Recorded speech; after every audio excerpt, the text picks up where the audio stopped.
Bonjour à tous, bienvenue pour une nouvelle édition du JT3S. Aujourd'hui, on en est au 15e numéro et en voici le sommaire. La FAUI de Sarreguemines a fêté son cinquantenaire. La kermesse de l'IME Imersberg et les portes ouvertes de l'ESAT La Ruche ont constitué les temps forts de cette journée anniversaire. La FAUI s'est vue remettre un chèque de 2 500 € par les 4 clubs des environs, à savoir le Lions Club, le Rotary, le Club 41 et la Table Ronde. La PUI a tenu son assemblée générale, l'occasion de faire le bilan de l'année écoulée. Et nous reviendrons à Sarreguemines où le nouveau sous-préfet de Sarreguemines a demandé à visiter la structure de l'ESAT La Ruche. Et c'est devenu une référence nationale, la Coupe de Moselle de football des établissements spécialisés existe depuis 22 ans et s'est tenue pour la première fois à Sarrebourg.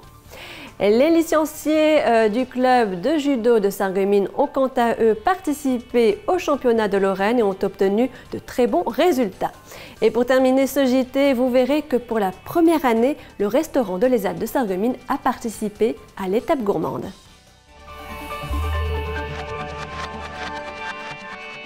Je vous le disais, l'association familiale d'aide aux enfants inadaptés de la région de Sarreguemines a soufflé ses 50 bougies. À cette occasion, l'IME Imersberg a organisé sa traditionnelle kermesse et l'ESAT La Ruche a ouvert ses ateliers au public. L'occasion est bien de mieux connaître l'association qui suit le parcours de vie des personnes handicapées. Voyez le reportage. Depuis 50 ans, la FAUI s'efforce d'apporter des solutions dans l'accompagnement des personnes handicapées tout au long de leur vie. Pour cette journée anniversaire, les différents établissements de la FAUI avaient des airs de fête. À l'ESAT La Ruche, familles, amis et même de simples visiteurs se pressaient au sein de cet établissement. Les travailleurs étaient fiers de montrer le travail réalisé, mais ils n'étaient pas les seuls à ressentir une certaine fierté. Je suis fier de notre association, fier du travail qui est fourni, fier aussi de leur combativité pour le futur. En fin de compte, fier de ce qui existe et de ce qu'on est encore capable de réaliser et ce qu'on va réaliser. Mon souhait pour cette association, qu'il y a d'autres personnes qui nous rejoignent avec des capacités et qui sont volontaires pour s'engager. À la kermesse de l'IME, tout au long de la journée, de nombreuses activités ont été proposées. Initiation à la boxe, structure gonflable, atelier maquillage, glacier et divers jeux d'adresse ont pu ravir petits et grands. Sans oublier la prestation d'Erza, accompagnée par l'harmonie municipale de Sarreguemines. C'est l'ADN du mouvement UNAPI. On part de tout ce qui se fait en local pour nourrir le national. J'ai beaucoup d'espoir dans la vivacité des associations locales, leur capacité à travailler avec l'ensemble du tissu social local et les choses vont bouger. On est sollicité par les personnes qui se trouvent ici, donc on ne peut pas dire qu'on va négliger ça. Effectivement, nous, on est vraiment proche des associations, des présidents qui sont là sur place, qui vont nous exposer leurs problèmes. Et j'espère qu'on pourra les aider le plus possible. De cette belle journée. Et puis réjouissance toujours pour la FAUI qui s'est vue remettre un chèque de 2 500 € par les clubs des environs, à savoir le Lions Club, le Rotary, le Club 41 et la Table Ronde, qui avait organisé un loto commun qui a réuni près de 200 personnes. Cet argent sera utilisé pour financer une dizaine d'appartements pour personnes handicapées vieillissantes que la FAUI va construire en partenariat avec Sarreguemines Confluence Habitat. Et puis la PEI, qui fêtera également ses 50 ans cette année, a tenu son assemblée générale, l'occasion pour Jean-Pierre Artel, président, de faire un bilan sur l'année écoulée et d'aborder les projets à venir. Une assemblée générale un peu particulière puisqu'elle comptait la présence de Madame Prado, présidente de l'UNAPI, l'Union nationale des associations de parents de personnes handicapées mentales et de leurs amis, que vous avez vu dans le reportage précédent et qui a pu visiter l'IME et l'ESAT de Sarrebourg. Voyez plutôt. Le 8 décembre 65, l'APEI voyait le jour, une association locale qui pèse également au niveau national. Mon rôle avant tout, c'est de fédérer, d'expliquer ce qu'on fait au niveau national. Il reste énormément de choses à faire et de rappeler la nécessaire union de l'ensemble des associations, la nécessaire adhésion non seulement des familles, mais aussi des amis. En France, 13 000 enfants en situation de handicap sont obligés de rester à leur domicile, faute de place à l'école. Les points à améliorer au niveau de la politique gouvernementale, c'est de réellement prendre en compte l'ensemble des besoins des personnes handicapées. Aujourd'hui, il y a 6 500 personnes qui sont entre 20 et 25 ans, qui sont obligées de rester dans des établissements d'enfants. C'est comme si, par exemple, on disait tiens, il n'y a pas de place à l'université, donc tu as passé ton bac, mais tu restes quand même au lycée. Et cette situation ne concerne pas uniquement les enfants. 30 500 personnes handicapées intellectuelles vieillissantes n'ont pas de solution adaptée. On a surtout beaucoup de demandes de personnes pour les foyers d'accueil de vie. Et ça, c'est notre plus gros problème et notre plus grande demande actuellement et le plus grand besoin. Au niveau ESAT, on a quand même un certain nombre de travailleurs qui ont un handicap, qui attendent pour entrer en ESAT pour travailler. Du travail, on a, mais pas les places. La situation est délicate et les efforts soutenus. Ça fait 10 ans qu'on a modernisé nos établissements dans des très bonnes conditions. Et aujourd'hui, on arrive presque en phase finale. On a créé un foyer d'accueil de vie, on a créé un nouveau atelier de bois, la cuisine centralisée, on a tout modernisé. Il ne nous reste plus qu'un dernier effort à faire l'année prochaine. Prochain projet phare, un foyer FAS et FESAT et une quinzaine d'appartements pour toujours répondre un peu plus aux besoins des personnes handicapées. Le dialogue est très constructif avec l'Agence régionale de santé Lorraine qui veut vraiment faire un travail de fond. Nous avons porté un nouvel outil qui va nous permettre d'observer les besoins pour pouvoir effectivement mettre auprès de la personne ce dont elle a besoin réellement, parce que les personnes handicapées mentales sont des citoyens à part entière dès leur plus jeune âge et on doit leur donner ce qu'il leur faut pour une vie digne. Et c'est une des activités du sous-préfet de Sarreguemines, à visiter des entreprises du secteur pour se tenir informé de la vie économique et des difficultés des entreprises. Cette fois-ci, le représentant de l'État a demandé à pouvoir découvrir l'ESAT de Sarreguemines. Voyez plutôt sa visite. Dans le cadre de ses missions, le sous-préfet visite de nombreuses entreprises et c'est donc assez naturellement qu'il a demandé à être reçu par l'établissement et service d'aide par le travail, ESAT de Sarreguemines, pour une découverte de ses activités et de son fonctionnement. L'ESAT de Sarreguemines, c'est en effet de nombreuses activités de la restauration professionnelle au conditionnement en passant par les espaces verts. Il participe pleinement à la vie économique grâce à ses liens avec les entreprises partenaires.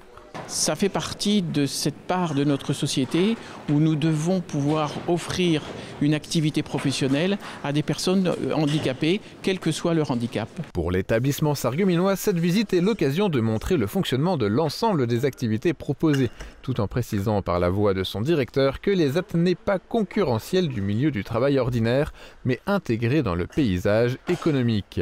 Ce dernier profite aussi de la présence du représentant de l'État pour présenter les freins et les difficultés de l'ESAT.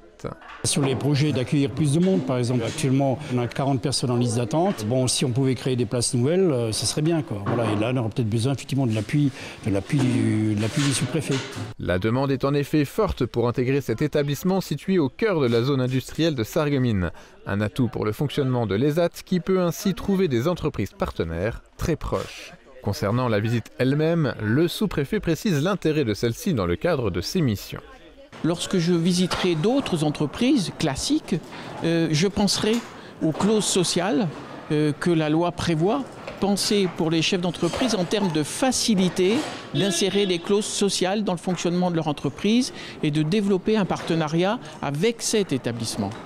Et si le sous-préfet se transforme effectivement en VRP de l'ESAT de Sarreguemines, la question de l'augmentation évoquée par le directeur de l'établissement des possibilités d'accueil de celui-ci risque de se faire encore plus pressante.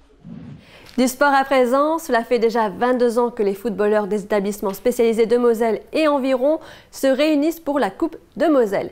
Cette année, pour la première fois, l'événement a été organisé à Sarrebourg, au stade Jean-Jacques Morin. Les passionnés de foot venaient du Saulnois, des Vosges, d'Alsace, du pays de Sarrebourg, de Sarreguemines ou encore de Thionville. Tous se sont entraînés toute l'année pour préparer cette compétition. Bonne ambiance, convivialité, solidarité et respect étaient les maîtres mots de cette journée. C'est unique en France, plus de 500 joueurs répartis dans 50 équipes mixtes s'affrontent sur 7 terrains. Âgés de 6 à 70 ans et répartis dans 5 catégories différentes, les passionnés de foot attendaient cet événement avec beaucoup d'impatience. C'est un peu leur Coupe du Monde, c'est un événement très attendu par tous les jeunes de tous les établissements. des jeunes qui se rencontrent avec des problèmes très différents, des pathologies très différentes. Mais on oublie tout ça autour d'un ballon et ça se réalise dans l'esprit du sport. On a gagné 2 fois, 2 matchs on a gagné. Moi j'ai eu un peu mal aux jambes, tout ça, mais j'étais très bien.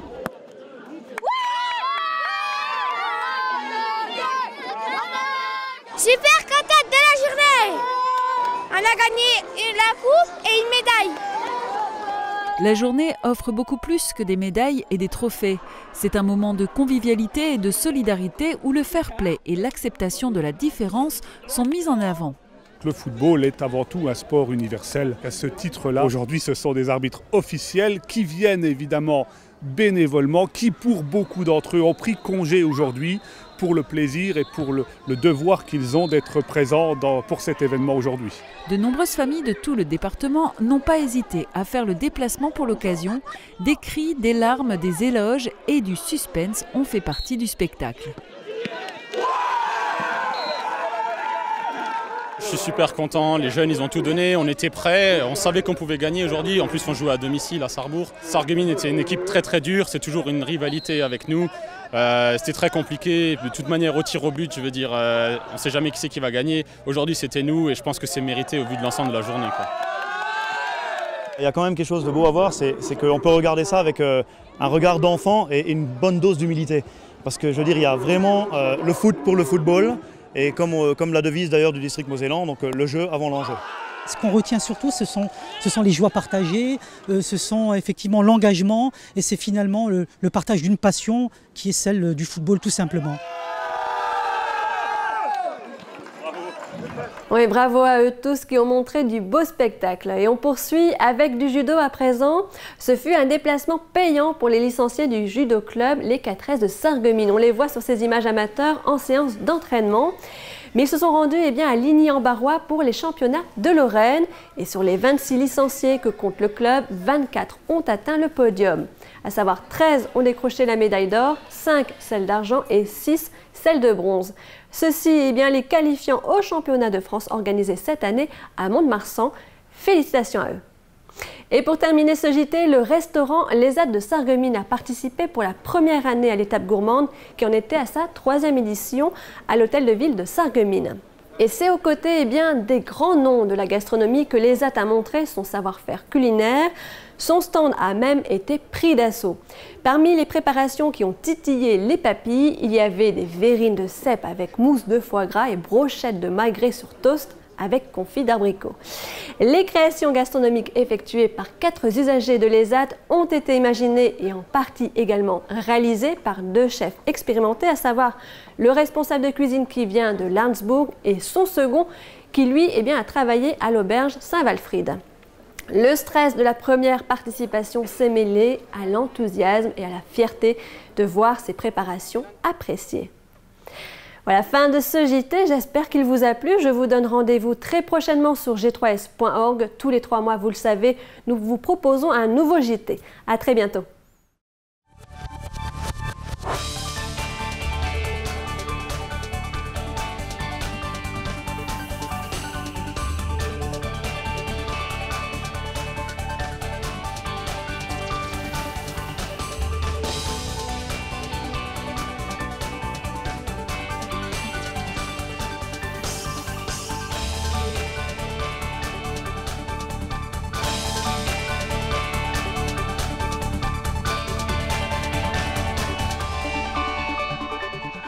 Bonjour à tous, bienvenue pour une nouvelle édition du JT3S.